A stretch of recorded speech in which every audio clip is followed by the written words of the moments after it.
şampanyalar ardı ardına patlıyor, rakı su gibi akıyor. Görüntüler AK Parti Artvin İl Başkanlığı'na atanan, aynı zamanda partinin Türkiye'deki tek kadın il başkanı Dilek Alkan ve yeni yönetimin kutlama yemeğinde.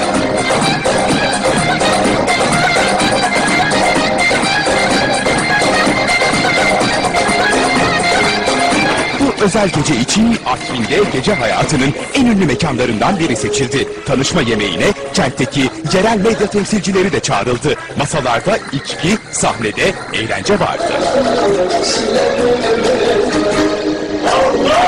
Kadın solist AK Parti protokolüyle yakından ilgilendi. Öyle ki davullu şovu bir adım ileriye götürdü ve alnında rakı bardağıyla AK Partililerin oturduğu masanın önünde dans etmeye başladı.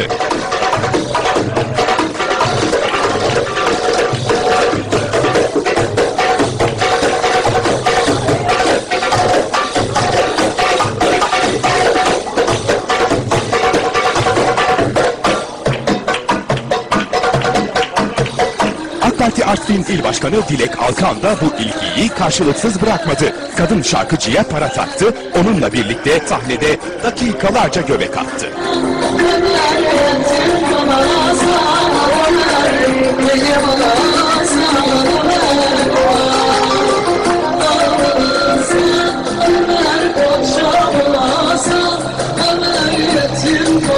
Diğer partililerse eğlenceye önlerinde kadeh, oturdukları yerden alkışlarla eşlik etti. İçki içmeyen bazı yöneticilerse kendi aralarında sohbet etmeyi yeğledi.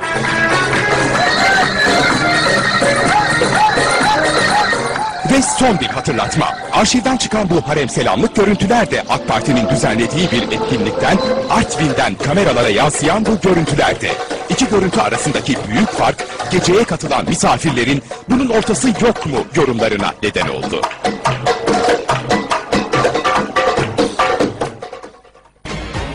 En son haber.com.